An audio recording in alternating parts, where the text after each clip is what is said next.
નમો અરહંતાણં નમો સિદ્ધાણં નમો આયર્યાણં નમો ઉવજ્જાયાણં નમો લોએ સવસાહૂનં.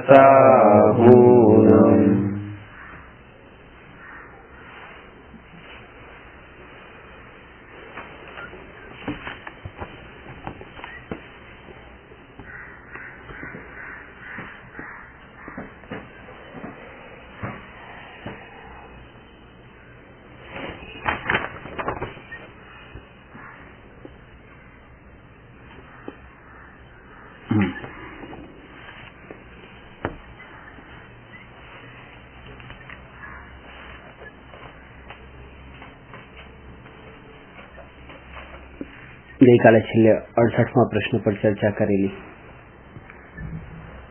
પૂદગલ દ્રવ્ય આત્માને સુખ આપે છે કે નહીં, કેમ? પૂદગલ દ્રવ્ય આત્માને સુખ આપતું નથી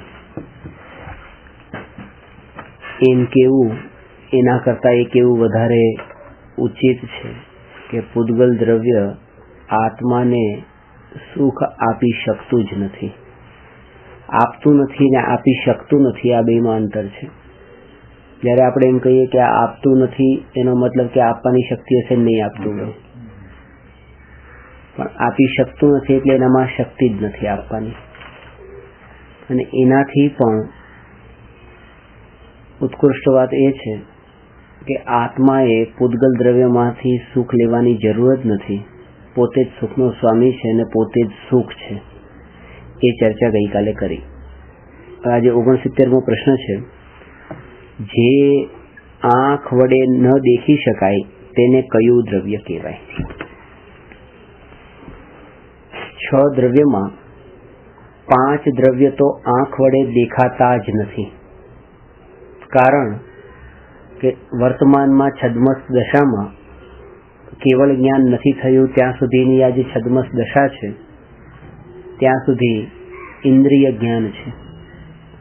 ઇન્દ્રિય જ્ઞાનમાં પણ એ વાત અલગ છે કે આત્માની અનુભૂતિના કાળે અતિન્દ્રિય જ્ઞાન જે છે પ્રગટ થાય છે, પણ એ સિવાય જેટલા પણ પરપદાર્થોને જાણવા માટે જે જ્ઞાનનો પ્રયોગ થાય છે એ ઇન્દ્રિય જ્ઞાનનો જ પ્રયોગ છે.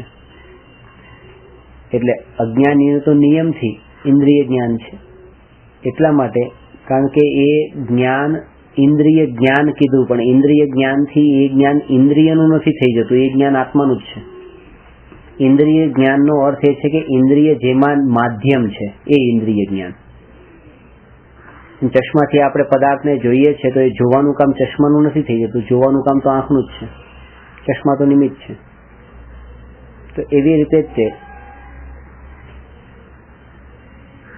કે આ આંખ જે છે એ પણ ચશ્મા બરાબર છે. જે લોકો ચશ્મા પહેરે છે એને તો ચશ્મા છે જ, નથી પહેરતા એને પણ આ ચશ્મા છે. કારણ કે જ્ઞાનને જેમ આંખને આ બહારના કાચરૂપી ચશ્માની જરૂર છે, એવી રીતે અજ્ઞાનીના જ્ઞાનને આ આંખરૂપી ચશ્માની જરૂર પડે છે.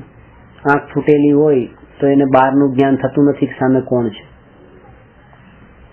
આ ચશ્મા જોઈએ છે અને એ જ્ઞાન નબળું છે. અને જેની આંખ નબળી નથી એને ચશ્માની જરૂર પડતી નથી. એવી રીતે જેનું જ્ઞાન પૂર્ણ થયું છે એવા કેવળ જ્ઞાની ભગવાનને ઇન્દ્રિયોની જરૂર પડતી નથી. એટલે ત્યાં અતિન્દ્રિય જ્ઞાન પ્રગટ થયું છે, ત્યાં કેવળ જ્ઞાન પ્રગટ થયું છે. આંખ હોય તો છે, આંખ ફૂટી નથી જતી, પણ આંખનો ઉપયોગ ત્યાં નથી. કારણ કે જ્ઞાન જ્યારે ઇન્દ્રિય વિના પણ સહજ સ્વભાવથી લોકાલોકને જાણવાનું થાય છે કે આંખનું એમાં શું પ્રયોજન છે. એટલે જે કાર્ય થતું હતું આંખના નિમિત્તથી એ કામ તો વગર નિમિત્તે થઈ જાય છે. એટલે ત્યાં એ ઇન્દ્રિયોના નિમિત્તની જરૂર નથી. હવે અજ્ઞાન દશામાં ઇન્દ્રિયો થકી જ્ઞાન થાય છે એટલે અજ્ઞાનીને પૂદગલનું જ જ્ઞાન થાય છે. જીવનું જ્ઞાન નથી. એ જીવનું તો એ રીતે એને આ અનુમાન કરે છે, પણ જે પ્રત્યક્ષ સાક્ષાત જે જ્ઞાન થાય છે એ જ્ઞાન તો પૂદગલનું થાય છે. આ કીડી છે, જો જીવ છે જો જીવ છે એ કીધું તો જીવ તો તમે જોયો જ નથી. તમે તો શરીર જોયું અને શરીરને હલતું જોયું એટલે તમે એક અનુમાન કર્યું કે એમાં જીવ હશે. બાકી તમે જીવને તો જોયો જ નથી. એવી રીતે જેટલા પણ જીવ કે આ જીવ છે, આ જીવ છે, આ જીવ છે, પણ એ જીવ દેખાણા નથી. દેખાય છે એ તો પૂતગલ દેખાય છે, શરીર દેખાય છે. કારણ કે જીવ અરૂપી છે અને જેના વડે હું અત્યારે જાણી રહ્યો છું એ ઇન્દ્રિય છે નિમિત્ત તરીકે, અને એ ઇન્દ્રિય જે નિમિત્ત છે એ અરૂપી વસ્તુને જાણવામાં સમર્થ નથી. એનામાં એક ક્ષમતા નથી કે ઇન્દ્રિય કહે છે કે હે જ્ઞાન, હું તને, હે આત્મા, હું તને મદદ કરીશ જાણવા માટે. પણ મારી શક્તિ એટલી જ છે કે હું રૂપી પદાર્થોને જાણવામાં જ મદદ કરીશ, અરૂપીને નહીં. કારણ કે ચામડી વડે સ્પર્શનું જ્ઞાન, જીભ વડે રસનું જ્ઞાન, નાક વડે ગંધનું જ્ઞાન, આંખ વડે રંગનું જ્ઞાન અને કાન વડે શબ્દનું જ્ઞાન, અને આ 5 ઇન્દ્રિયોથી જાણેલા પદાર્થોના વિચાર કરવા માટે મનનું નિમિત્ત, જે 5 ઇન્દ્રિયથી જે જાણ્યું એનામાં વિચાર કરે છે, એ કામ મન નિમિત્ત બને છે. તો આ રીતે 5 ઇન્દ્રિય અને મન એ નિમિત્ત બને છે માત્ર પૂતગલને જાણવામાં. કારણ કે આ પૂતગલના ગુણો છે બધા. સ્પર્શ, રસ, ગંધ, વર્ણ અને શબ્દ પણ પૂતગલમાં જ હોય છે. એટલા માટે કે અજ્ઞાન દશામાં જે દેખાય છે, આ તો દેખવાની જ વાત કરી છે આંખ વડે, પણ લઈ લેવાનું 5 ઇન્દ્રિય. ઇન્દ્રિય વડે જે જ્ઞાન થાય છે એ જ્ઞાન પૂતગલનું જ થાય છે. હવે બાકીના 5 દ્રવ્યનું જ્ઞાન થતું નથી. કારણ કે બાકીના 5 દ્રવ્યમાં 5 ઇન્દ્રિય છે, પણ 5 ઇન્દ્રિયમાંથી કોઈ પણ ઇન્દ્રિય આ 5 દ્રવ્યને જાણવામાં સમર્થ નથી. જીવ, ધર્માસ્તિકાય, અધર્માસ્તિકાય, આકાશ અને કાળ. અને અત્યારે તમે જે આ આત્માની વાતને સાંભળવા માટે બેઠા છો તો એ તમને આત્મા તો સંભળાતો જ નથી, શબ્દો સંભળાય છે. શબ્દ તો પૂતગલ છે. તમે જે આત્માની વાતને વાંચો છો એ આત્મા તો વંચાતો જ નથી. એ તો અક્ષરો વંચાય છે, અને અક્ષરો તો પૂતગલ છે. રંગ છે, આ સફેદ રંગ ઉપર કાળો રંગ દેખાય છે, એને અક્ષર કીધો છે. એ પૂતગલ જ જણાય છે, આ આત્મા નથી જણાતો. અત્યારે એ ઇન્દ્રિય વડે પૂતગલનું જ જ્ઞાન થાય છે. હવે બધા પૂતગલનું જ્ઞાન થાય છે એવું પણ નથી. અમુક પૂતગલનું જ જ્ઞાન થાય છે. કારણ કે પૂતગલમાં પણ 2 પ્રકાર છે, પરમાણુ અને સ્કંદ. એટલે 5 ભેદનું તો જ્ઞાન થતું નથી. 5માં પણ પછી પરમાણુ, એનું જ્ઞાન થતું નથી ઇન્દ્રિય વડે. પરમાણુ ઇન્દ્રિય વડે પકડમાં આવતા નથી. અને એટલા માટે 5.5 દ્રવ્યનું જ્ઞાન તો ઇન્દ્રિય વડે થતું જ નથી. અને 5.5 દ્રવ્યમાં પણ હવે જે સ્કંદ હોય એ સ્કંદનું પણ પૂરેપૂરું જ્ઞાન થોડું થાય છે. 3 લોકમાં સ્કંધો કેટલા, અને એ 3 લોકના સ્કંધોમાંથી મને કેટલા સ્કંધોનું જ્ઞાન છે, તો એની કમ્પેરિઝન કરતા તો અનંતમો ભાગ થઈ જશે. કે અનંત સ્કંધો છે અને અનંત સ્કંધોમાંથી આ લિમિટેડ સ્કંધોનું જ્ઞાન છે. અને એ જ્ઞાન પણ ખાલી ઇન્દ્રિયોના નિમિત્તથી થઈ જાય છે એવું પણ નથી. અત્યારે આત્મા છે, આ આંખ છે, આત્મા અને આંખ,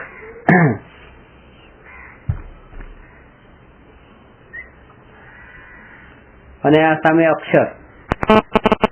અત્યારે આંખ બંધ કરું છું તો આ અક્ષરનું જ્ઞાન થતું નથી. આંખ ખુલ્લી રાખું છું તો જ્ઞાન થાય છે.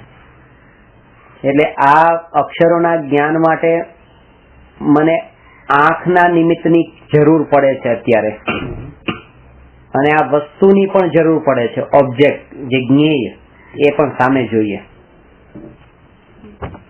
એ ત્યાં અહીંયા પડ્યો હોય, તિજોરીમાં બંધ પડ્યો હોય તો એ મને અત્યારે નથી જણાતો. આ અક્ષરો એ મારી હાથમાં લઈને પાના ખોલવા પડે છે ત્યારે હું એને જાણું છું. ને પાના પણ ખોલેલા હોય અને બહુ આંખની નજીક હોય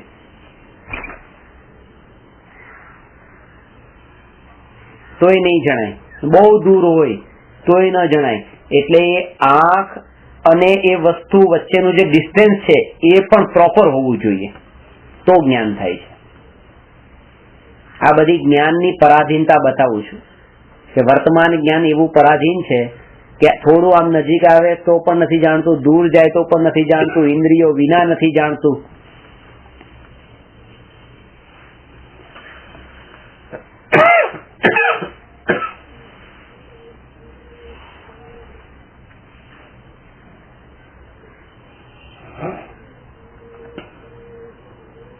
ઇન્દ્રિયોથી જ્યાં જાણવાની વાત છે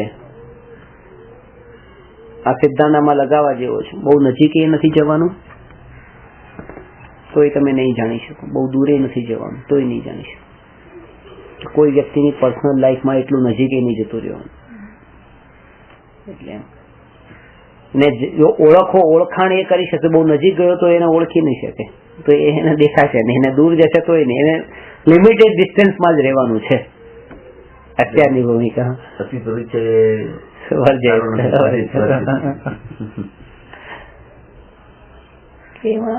અત્યારે અજ્ઞાન દશા છે અને અજ્ઞાન દશામાં તમે વધારે નજીક જશો તો તમે એના પાડોશી બનશો, અને પાડોશી બનશો તો તમને બધા જયારે તમે પહેલી વાર મળ્યા ત્યારે તો ગુણોની જ ખબર હતી અને એને પણ એવી રીતે જ વર્તન તમારી સાથે કર્યું હતું જે તમારા એના જેટલા ગુણો હતા બધા એક સાથે બતાવી દે, અને તમે પણ એવું જ રિટર્ન કર્યું હતું. બે ના ભાવ એ હતા જેટલા બને એટલા સારા દેખાવીએ આની સાથે, કે જેને પણ ફર્સ્ટ ટાઈમ મળીએ છીએ આપણે એ રૂપમાં જ પ્રેઝન્ટ થઈએ છીએ. પછી ધીરે ધીરે ધીરે ધીરે નબળાઈ થી, કારણ કે કન્ટિન્યુટી રહેતી નથી. બનાવટ હતી ને, બનાવટ લાંબો કાળ ટકતી નથી. એટલા માટે જે અસલી રૂપ હોય છે થોડા થોડા દિવસોમાં પ્રગટ થતું જાય છે, ખબર પડે છે. અને એમાં ખોટું પણ નથી કે ખબર પડે છે, બરાબર છે, આ સ્વરૂપ છે વસ્તુનું, ખબર પડે. અને ખબર પડે છે ને એટલે માર નથી પાડવી, એટલે મારે નજીક નથી જવું, કારણ કે આવું થવાનું જ છે. એ કેમ છે આવું, આવા નજીકમાં ગયા ત્યારે મને ખબર પડી આવા છે તો એ દ્વેષ થવો જોઈએ. તો એવું જ હોય એટલા માટે તે નજીક જવાની ના પાડી. રામચંદ્રજી વનમાં જતા હતા તો એમને એક બગલાને જોયો. સરોવરમાં બગલો એકાગ્ર ચિત્ત બિલકુલ ઉભો હતો અને ત્યાં રીતે બગલાએ રામચંદ્રજી એના વખાણ કરે છે કે હે બગલા, તું પશુ થઈને પણ આટલો, એટલે પક્ષી થઈને પણ આટલો તું એકાગ્ર ચિત્ત વાળો છે. તારા જેવો મેં મનુષ્ય પણ જોયો નથી કે જે આટલી એકાગ્ર સાધના કરતો, આટલો એકાગ્ર થઈને કઈ તને પડી નથી, કોણ આવે છે કોણ જાય છે, બિલકુલ સ્થિર છો, તું બહુ મહાન છે. એટલે અંદરથી માછલીઓ કહે છે કે રામચંદ્રજી તમે જેના વખાણ કરો છો એ બગલો અમારા ખાનદાન સાફ કરીને બેઠો છે, ખાઈને બેઠો છે. એ એટલો સારો નથી. અત્યારે એનું રૂપ અત્યારે શાંતિથી તમને લાગે છે સારો, બાકી એનું શું રૂપ છે એ અમે પાડોશી એના છીએ એટલે અમને ખબર છે. જે પાડોશી હોય એને ખબર હોય કે એના દુર્ગુણો કેવા છે. એટલે પાડોશી નહીં બનવું બસ કોઈ, ઇન શોર્ટ પાડોશી બનવામાં સુખ નથી. એ ઉલટો ધર્મના ક્ષેત્રમાં પણ આ વાત લેવા જેવી છે. એટલા માટે શાસ્ત્રોમાં આ તમારી વાત મને ગમે છે કે તમે આચાર્ય ઉપાધ્યાય અને સાધુના ગુણો જાણવા બેસો છો, જાણો, એ જાણવા જ જોઈએ. કોઈ વ્યક્તિગત ગુણોને જાણવા માટે જયારે બેસીએ ત્યારે દ્વેષ થવાના જ છે, કારણ કે અત્યારે ચારિત્રહીન હોય, કળિયુગ છે, પાંચમો કાળ છે, તો દ્વેષનું કારણ બનશે. દ્વેષનું કારણ બને છે તો જાણવા શું કામ જઈએ? નથી જાણવું, બહુ સારી વાત છે, પણ એટલું તો જાણવું જોઈએ કે સાચા ગુણ કોને કહેવાય, સાધુનું સ્વરૂપ શું હોય, ઉપાધ્યાયનું સ્વરૂપ શું હોય, આચાર્યનું સ્વરૂપ શું હોય. કારણ કે જેને આપણે નમસ્કાર કરીએ છીએ એ સ્વરૂપ તો આપણા જ્ઞાનમાં હોવું જોઈએ, એની પૂરેપૂરી ક્લેરિટી હોવી જોઈએ. એમાં તો 1% પણ બાકી નહીં રાખવું જાણવાનું. અને આ વ્યક્તિગત એક ટકો પણ જાણવા નહીં જવું, એને તો પૂરેપૂરું અવોઇડ કરવું. ત્યારે ખરેખર આત્માની નિર્મળતા ત્યારે પ્રગટ થાય છે.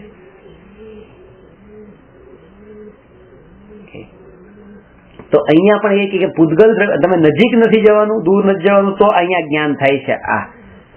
આમાં આપણે ઇન્દ્રિય વડે જ્ઞાન થાય છે. હા, એ મન જે છે એ કઈ એ વસ્તુ છે એ પણ બતાવો. 5 ઇન્દ્રિય અને મન જે છે એ એના થકી વિચાર થાય છે. જે વસ્તુ તમે જાણી એ વસ્તુને જાણીને એમાં તમારે જે વિચારથી એ તો ખબર પડી કે આ આગ છે, આમાં હાથ નાખવા જેવો છે કે નથી નાખવા જેવો, આવો જે વિચાર કરવાની જે શક્તિ છે એ મન જેને હોય છે એની પાસે જ હોય છે. અને એટલા માટે જે વિચાર કે હું કોણ છું, મારું સ્વરૂપ કેવું છે, હું ક્યાંથી થયો છું, આ બધા જે પ્રશ્ન થાય છે એ પ્રશ્ન એને જ થાય છે જેને મન હોય છે, આવો વિચાર. અને એટલા માટે જ કીધું છે કે ભગવાનની દિવ્ય ધ્વનિ સાંભળવા માટે પંચેન્દ્રિય, સંઘની પંચેન્દ્રિય જ જાય છે. મન વાળા, મન વગરના તો જાનવર ન જતા. જાનવરને પણ મન હોય છે. જાનવરને મન હોય છે, પણ બધા જાનવરોને મન હોય એવું નથી. એટલે સિરિયન્સ ગતિમાં બધાને મન હોય એવું નથી. 1 ઇન્દ્રિય, 2 ઇન્દ્રિય, 3 ઇન્દ્રિય, 4 ઇન્દ્રિય સુધીના સિરિયન્સને તો મન જ નથી. અસંગની પંચેન્દ્રિય પણ હોય છે, જે મન વગરના પંચેન્દ્રિય તિર્યંચો. મન વાળા તિર્યંચ જે છે વિચાર કરી શકે. એટલે જે ત્રિભુવન में जीव अनंत सुख चाहे दुख ते भयवन ताते दुखहारी सुखकार कहे सीख गुरु करुणातार. એ ઉપદેશ આપે છે. અને કોને આપે છે? કરુણાથી ઉપદેશ આપે છે. તાહી સુનો ભવી મન થીર આન જો ચાહો અપનો કલ્યાણ. હે ભવ્ય જીવ, આ વાતને ધ્યાનથી સાંભળો, મન સ્થિર કરીને. ભવ્ય જીવ માટે વાત કરી છે, જેને મન હોય એ. પેલા તો અસંગી પંચેન્દ્રિય એ તો પ્રાપ્તિ, મનની પ્રાપ્તિ પૂરી નથી કરતા. તેમનું તો આયુષ્ય પણ અલ્પ જ હોય છે. પણ એ જીવ હોય છે, આ તો એની વાત કરે છે. એવી તો આ પણ બધા એકેન્દ્રિય, 2 ઇન્દ્રિય, એકેન્દ્રિય જીવનું આયુષ્ય તો શ્વાસના 18મા ભાગના તે મરણ થઈ જાય છે, પણ એ કેન્દ્રિય હોય છે જેને મન નથી. એ રીતે મન જેની પાસે છે એ સંઘની પંચેન્દ્રિય છે, એ વિચાર કરી શકે છે. આ જે 5 ઇન્દ્રિય અને મન અને બ્રેઇન એક વસ્તુ નથી. મન અને મગજ, માઇન્ડ અને બ્રેઇન. મન એટલે માઇન્ડ છે, મગજ એટલે બ્રેઇન છે.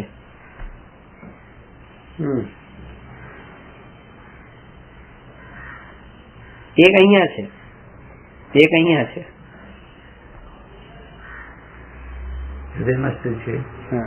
હૃદયના મધ્ય ભાગમાં. મગજ 2 હોય, મન 2 ન હોય. નાનું મગજ ને મોટું મગજ.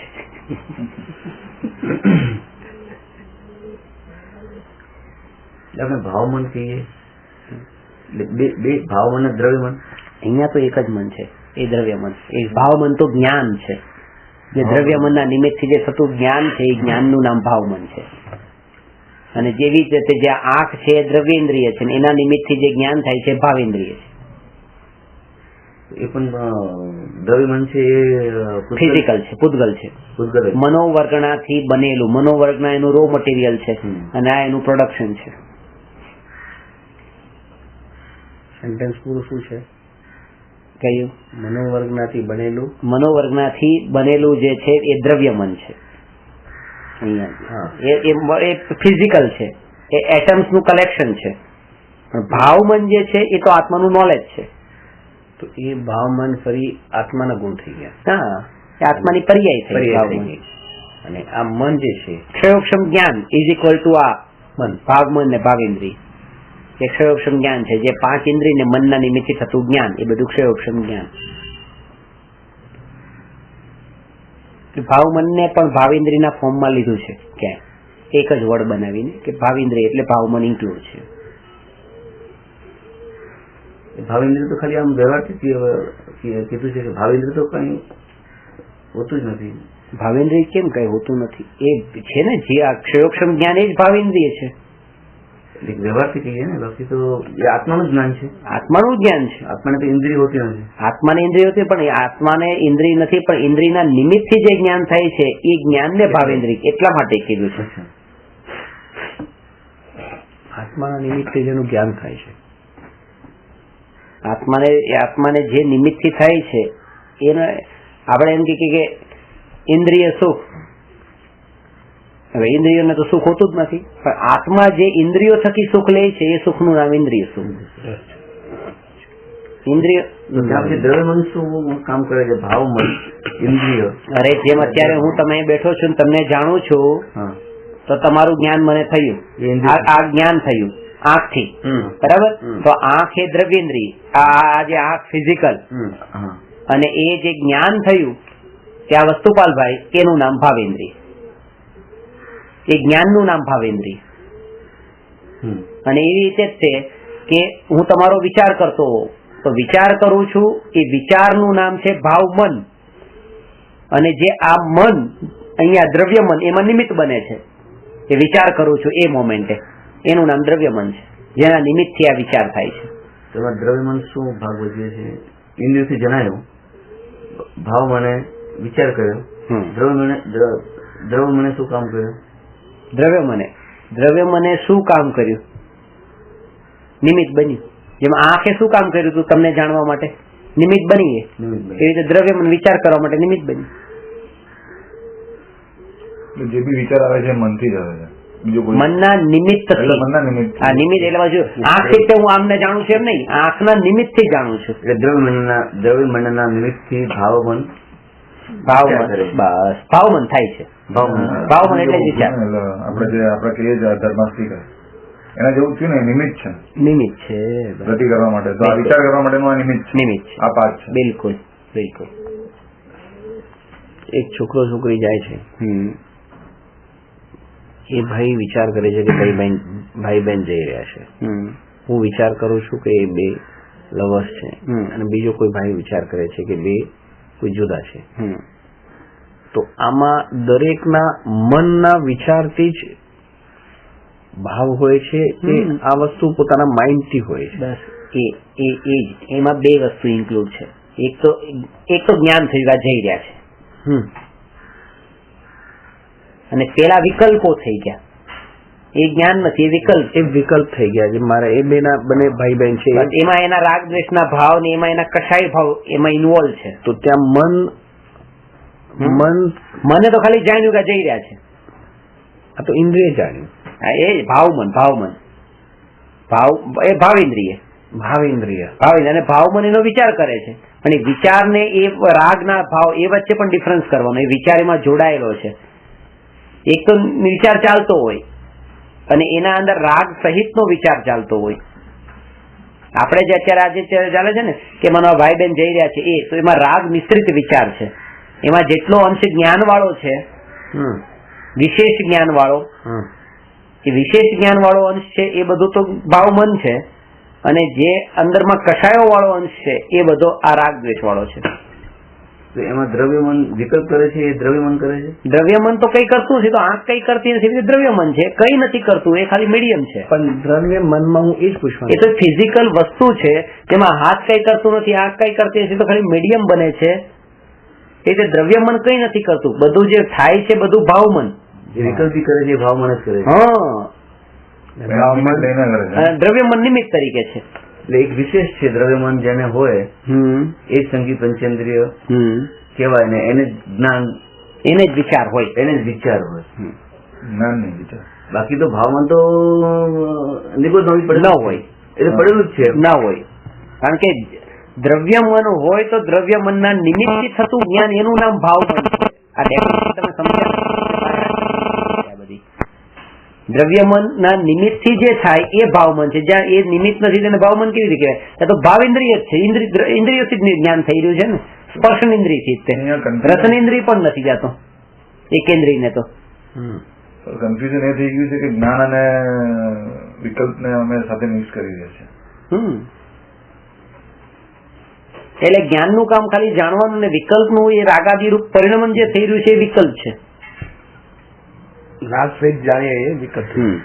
એટલે ભાવમન જેવી ફિઝિકલ આઈટમ નથી, દ્રવ્યમન હોય એના જ તમને જે જ્ઞાન થાય એને ભાવમન કહેવાય. ભાવમન એ નોલેજ છે. દ્રવ્યમન થતા જે જ્ઞાન થાય છે એને ભાવમન કહેવાય.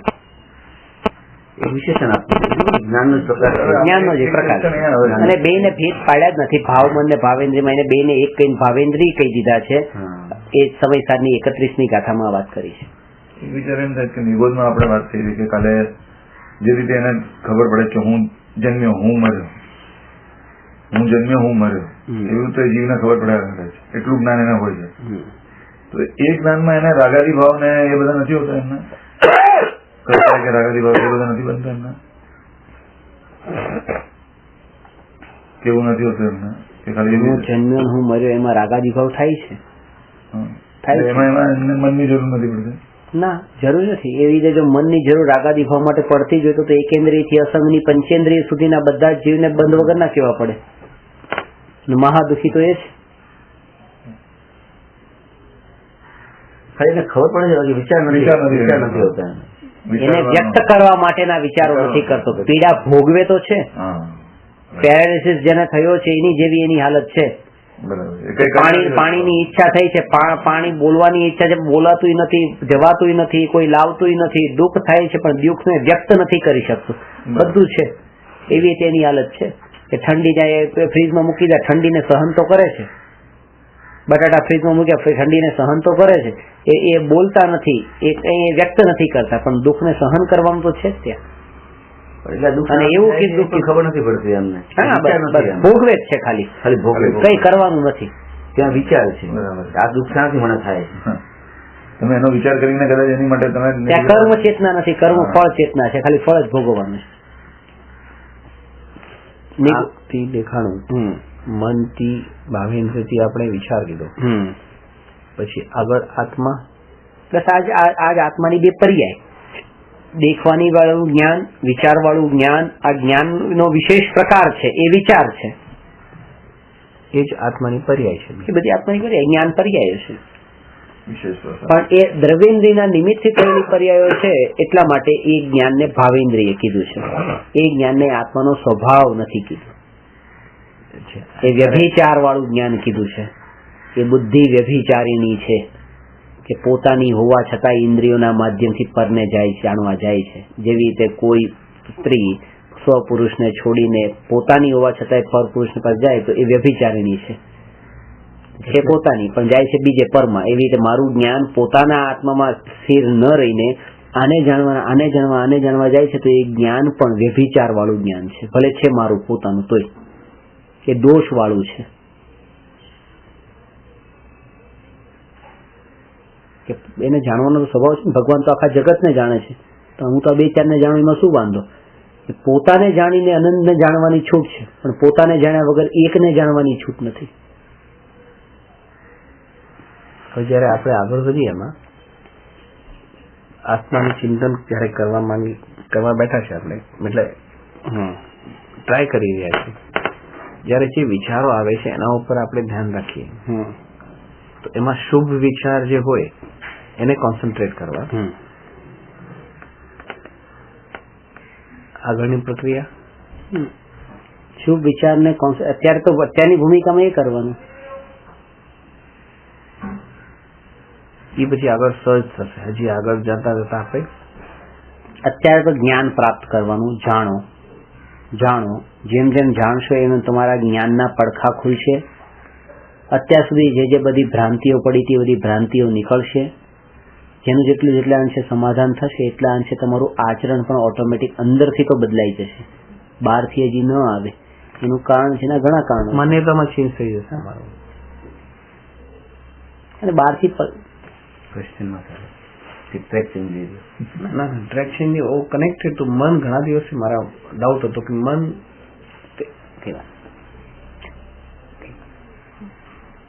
થાય જેટલા પ્રશ્નો કરો વાંધો નહીં, ક્લેરિટી બધાની થશે, વાંધો નહીં.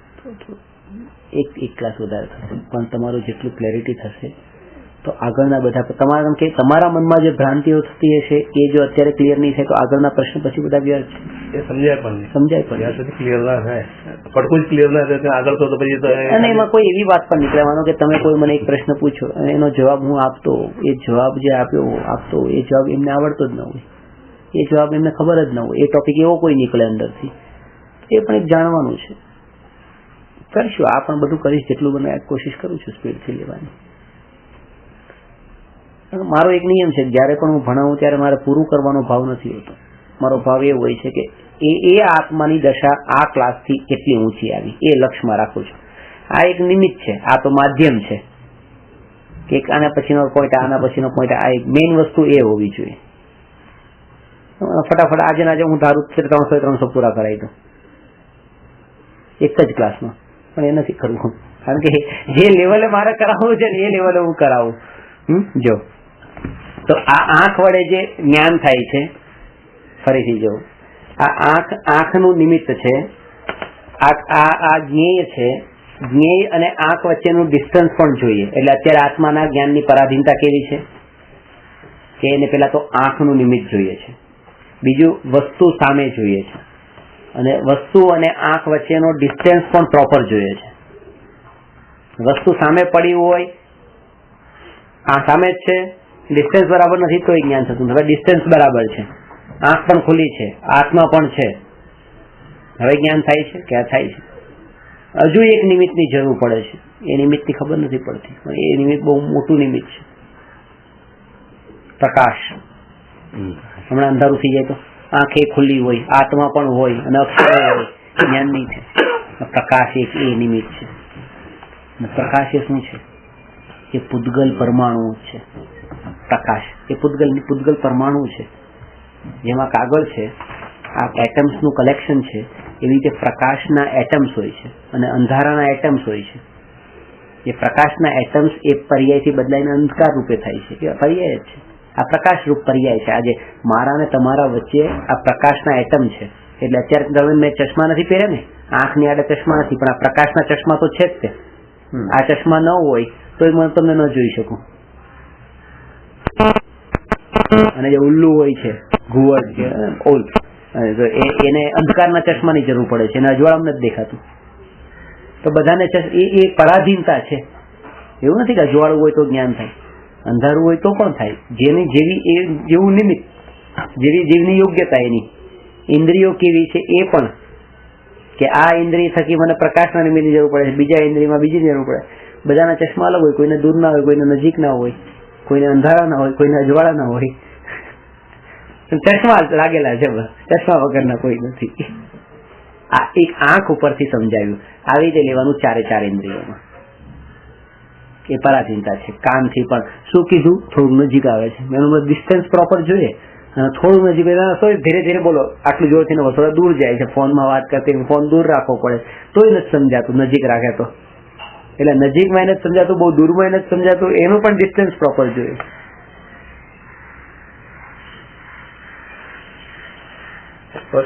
એટલે જાતિ કરી એટલે નહીં સમજાય. એને તો એ તો જોશે જ તે. એ તો સ્પર્શન ઇન્દ્રિય, રસ ઇન્દ્રિય, બે ઇન્દ્રિયમાં તો ટચ જ કરવું પડે છે. આ જે અત્યારે જે જ્ઞાન છે એ જ્ઞાન અત્યારે 5 ઇન્દ્રિયના માધ્યમથી થાય છે. એટલા માટે 5 ઇન્દ્રિયના માધ્યમથી થતું જ્ઞાન પૂતગલનું જ જ્ઞાન હોય, પૂતગલના લિમિટેડ સ્કંધોનું જ જ્ઞાન હોય.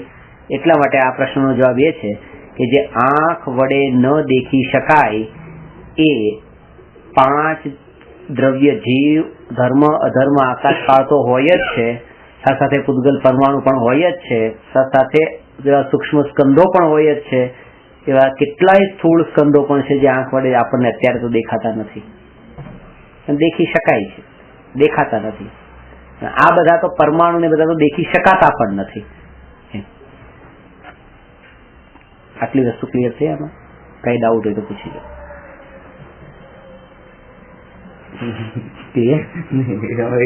મેં પ્રશ્ન સંબંધી ડાઉટ હોય ને એ જ પૂછવાના, બીજા આગળ ના.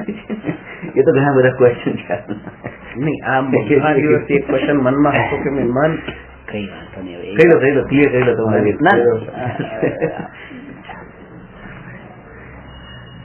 ઘણા બધા ક્વેશ્ચન સમજવા બાકી છે ને, એટલે એ તો હોવાના.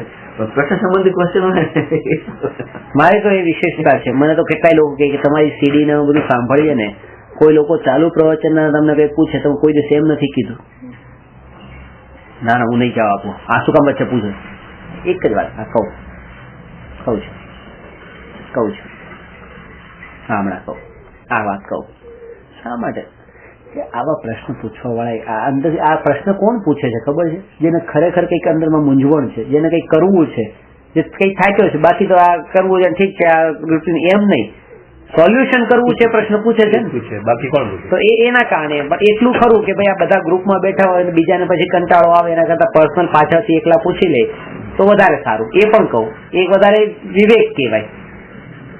વિશેષ હોય તો વિશેષ હોય તો પછી વધારે ડિટેલમાં લેવાય એમ એ રૂપે. આગળ 70મો પ્રશ્ન છે, આત્મા અનાદિ અનંત છે એટલે શું?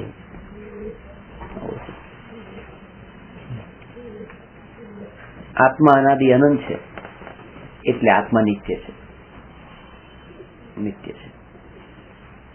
આ નિત્યપણાની વાત, અનાદિ અનંત. અનાદિ એટલે જેની આદિ નથી, અને અનંત એટલે જેનો અંત નથી. અનાદિ પણ કેવળ જ્ઞાનમાં જણાય છે અને અનંત પણ કેવળ જ્ઞાનમાં જણાય છે. પણ આત્મા, અનાદિ અનંત આત્મા એ મને જણાઈ શકે છે, એ કેવળ જ્ઞાનની રાહ જોવાની નથી. સમજ્યા? અનાદિ એ કેવળ જ્ઞાનમાં જણાય છે, અનંત કેવળ જ્ઞાનમાં જણાય છે, પણ અનાદિ અનંત આત્મા જે છે એ મને અત્યારે પણ જણાઈ શકે છે.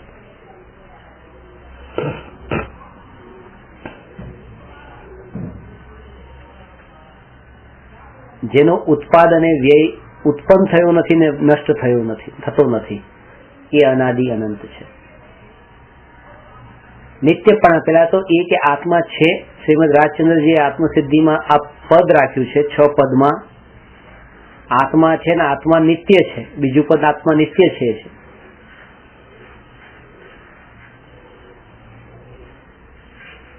નિત્ય છે.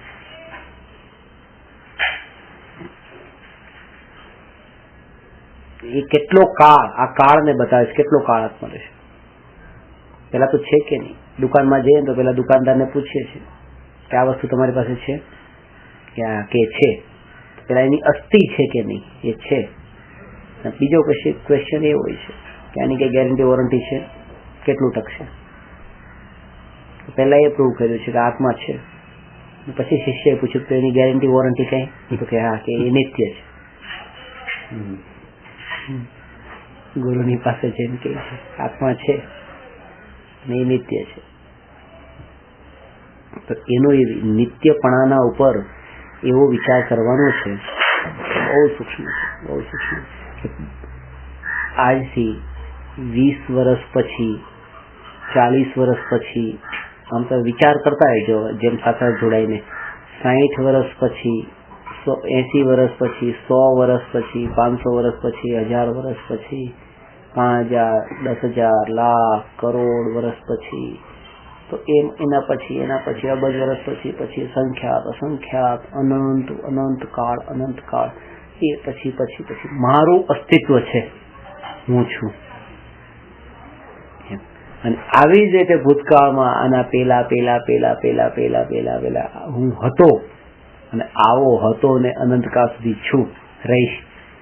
એવો અનાદિ અનંત એનો જયારે વિચાર કરે છે ત્યારે આ વર્તમાનમાં જે આ થોડા જે 5, 10, 25 વર્ષ માટેના જે છે, જે ખિસ્સા ભરવાનો કાળ, એ બહુ એમ લાગે, એટલો એમ લાગે આમાં કઈ નથી. સાથે નથી રહેવાનો એક ખ્યાલ હોવો જોઈએ, તો પછી પ્લાનિંગ લંબી થઈ જાય. એટલે જ છોડે જ નહીં. હું અનંત કાળ સુધી છું. એટલે પ્રત્યક્ષ ખબર પણ પડે છે, પણ એ શ્રદ્ધામાં નથી. જ્ઞાનમાં છે, જાણ્યું છે, જાણકારી પૂરી છે. સ્મશાનમાં ગયા નથી, કેટલાય સ્મશાનમાં જોયું છે બધું, કે કોઈ સાથે લઈને નથી ગયું.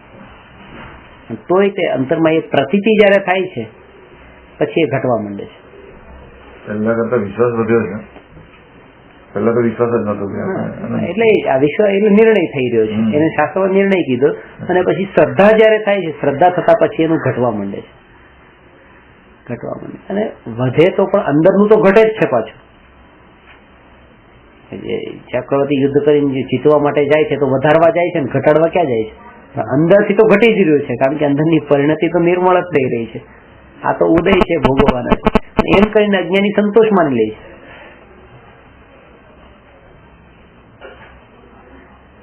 એના માટે બહાર ભાવના પ્રિય સમજી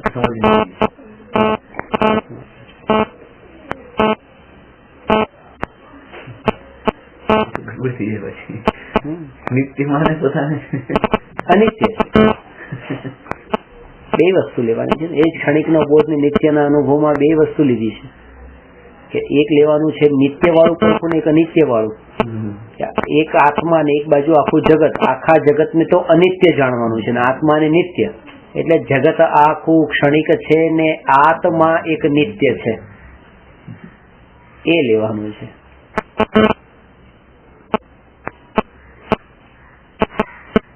અનાદિ અનંત જે છે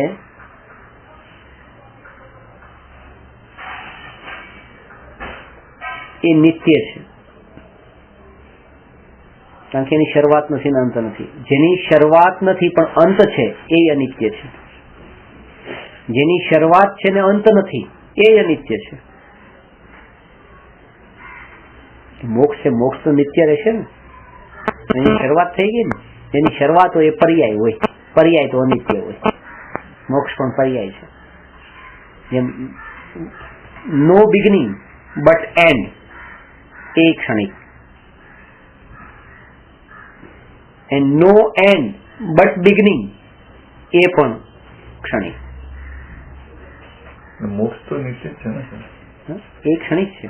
આપણા નિમિત્ત આમ તો નિત્ય છે આપણા માટે. એ નિત્ય છે, એમ તો સંસાર એ નિત્ય છે, સંસાર રહેવાનો જ છે. પણ જે જીવની જે પર્યાય છે એ પર્યાયની મુખ્યતાથી વાત કરી છે.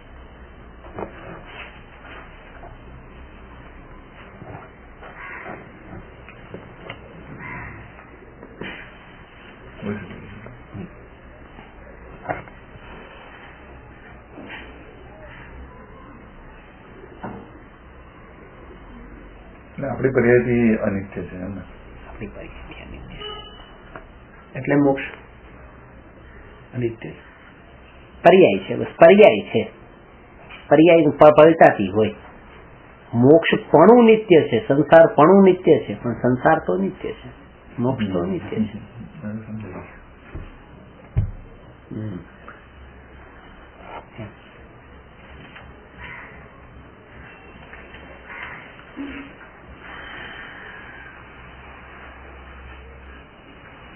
જ્યોતિષમાં માનો છો? હમણાં નથી, પેલા તો માન્યું. હવે તો બધું 3 રૂપિયા પૂરા થઈ ગયા. ગ્રુપ માંથી કાઢી નાખવાના છે. 3 વાળા એટલે 5 વાળા ગ્રુપ માંથી કાઢી નાખવાના. 3 વાળા થઈ ગયા હવે.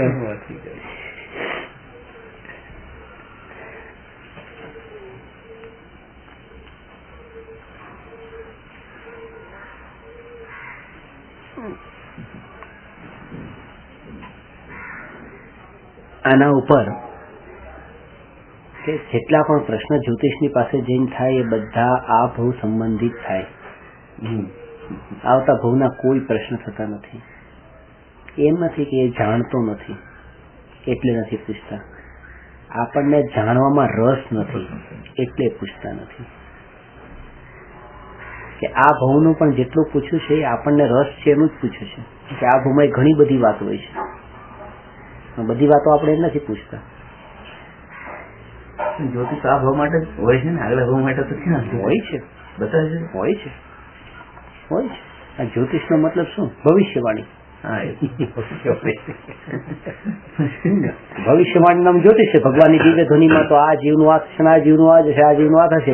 ભવિષ્યવાણી તો થઈ હતી, એ જ ક્રમબદ્ધ પર્યાય. તો બધું જુએ છે, બધું અક્ષાંશ ને રેખાંશ ને હાસ્યપદ, એ તો તમે એવું માન્યું કે એને તમે જ્યોતિષ માની લીધું, બાકી જ્યોતિષ નું સ્વરૂપ એ છે. તો જ્યોતિષ નો મતલબ એ છે કે જ્યોતિષી દેવો જે છે એના ઉપરથી જ તે કે આ જે સૂર્ય ચંદ્ર ગ્રહ નક્ષત્ર તારા એ 5 પ્રકાર છે એના ઉપરથી એ જ જ્યોતિષ છે. આ તો અને એ તો તમે જ્યોતિષ જ છો, તમે એક નાના જ્યોતિષ છો, તમે બધા જ્યોતિષ તો હોય જ છે. એક બાળકનો જન્મ થયો, છોકરાનો જન્મ થયો, છોકરીનો જન્મ થયો, ખબર છે કે આ છોકરાનો જન્મ થયો છે, તમે એ તો કહી શકશો કે આ મોટો થશે એટલે આને દાઢી ઉગવાની છે.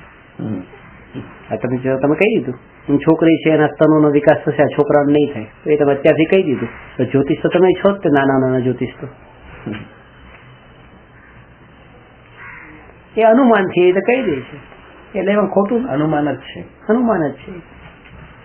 એક વાત સાચી છે, અમારી પાસે મરી જવાના મારી પાસે એક વાત સાચી છે કે મરવાના જ નથી. અનાદિ અનંત એ વાત મારી પાસે તો આ અનાદિ અનંત ના ટોપિક માં મરવાની વાત આવે છે નહીં આવે. સંસાર માણસ ની વાત મરી જવાનું એ વાત સાચી. ખરેખર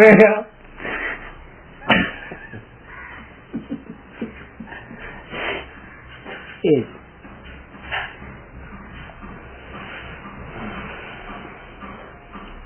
શરૂઆતમાં કોઈ મને કે તમને જ્યોતિષ આવડે છે? મેં કીધું મને કે બતાવો મારું શું.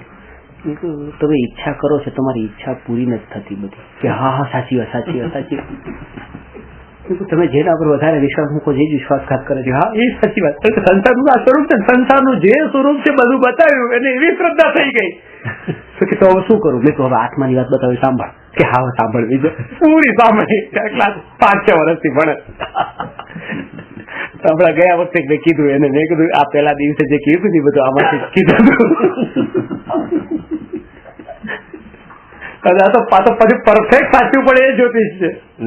આમાં તો બીજો ભગવાન સર્વજ્ઞ ભગવાનની વાણી છે ને કે ભાઈ તારું આમ થવાનું છે, આમ થવાનું છે, તું આનામાં રાગ કરીશ તારું નિયમથી દુઃખ થવાનું છે. એ જ્યોતિષ કહી દીધું છે, એ તો ભગવાનની ભવિષ્યવાણી છે કે રાગી દુઃખી થવાનો જ છે.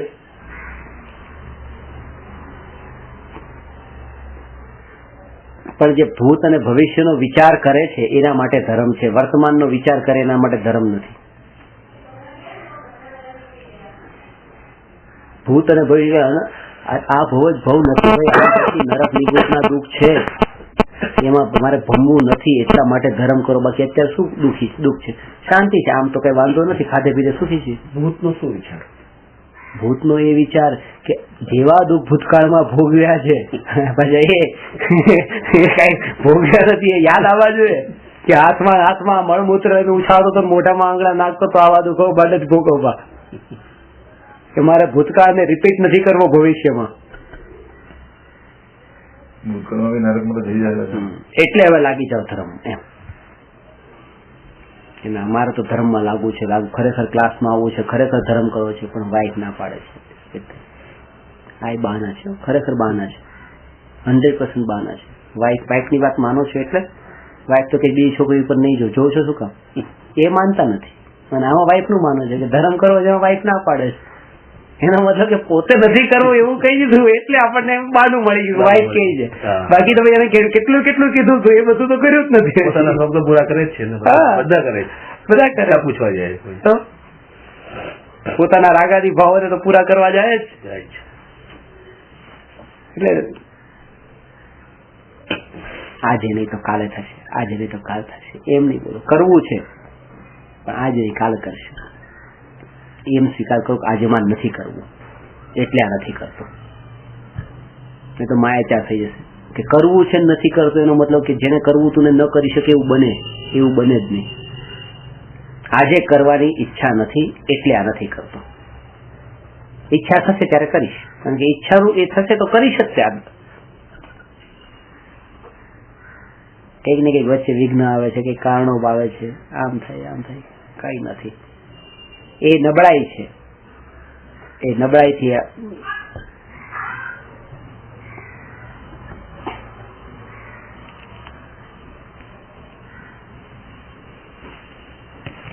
એટલે આત્મા અનાદિ અનંત છે, નિત્ય છે, એ વાત થઈ.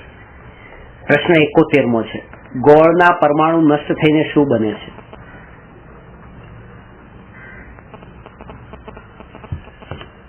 પૂતગલના પરમાણુ નષ્ટ થઈને પૂતગલ જ ગોળના પરમાણુ છે એ નષ્ટ થઈને શું બને છે? આપણે વાત કરીએ ને, એક પરમાણુ બીજા પરમાણુ રૂપે, ત્રીજા પરમાણુ રૂપે, કોઈ પણ પરમાણુ રૂપે પરિણમે છે. પરમાણુ નષ્ટ થતા નથી, એની પર્યાય પલટાય છે. પર્યાય નષ્ટ થાય છે, પરમાણુ નષ્ટ નથી થતા.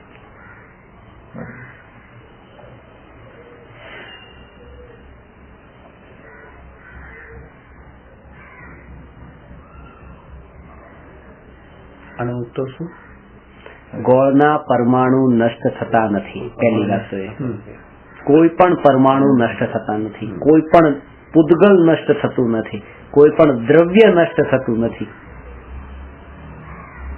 પરમાણુમાંથી પૂતગલ, પૂતગલથી દ્રવ્ય, બધા છે છે, માત્ર પર્યાયથી પલટાય છે. પરમાણુ ક્યાંક ને ક્યાંક તો છે ને છે જ, નષ્ટ નથી થયો. પર્યાયથી પલટાય ને ક્યાંક છે. ગોળના સાકર થઈ જશે, પાણી થઈ જશે, કાંઈ બી થશે. કાંઈ બી થશે. તો એનો ઉત્તર શું? એટલે એ જ ઉત્તર લખવાનો ઉત્તર જે આપેલો આ જ કે ગોળના પરમાણુ નષ્ટ થતા જ નથી. કોઈ પણ પરમાણુ નષ્ટ દ્રવ્ય નષ્ટ થતું. પર્યાય બદલાય છે, પર્યાય રૂપ બદલાઈ જાય છે. એ તો ખાવાની સાથે ગોળના નમકના બી થઈ જાય. નષ્ટ ના, એટલે નમક રૂપે પરિવર્તિત થઈ જાય. હા, મીઠાનું ખારું થઈ જાય. આપણે ખાધું એટલે ઓન ધ સ્પોટ અંદર પ્રક્રિયા ચાલુ થઈ ગઈ બદલાવાની.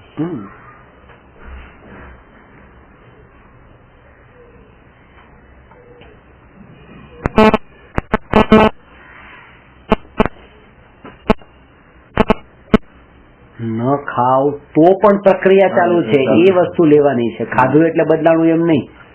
દરેક વસ્તુ, દરેક દ્રવ્યનો જે પલટાવ છે, પરિણમન છે, એ દરેક મોમેન્ટે ચાલુ ને ચાલુ છે.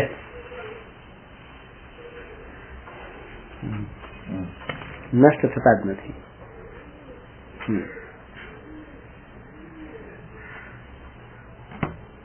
સમજાણું?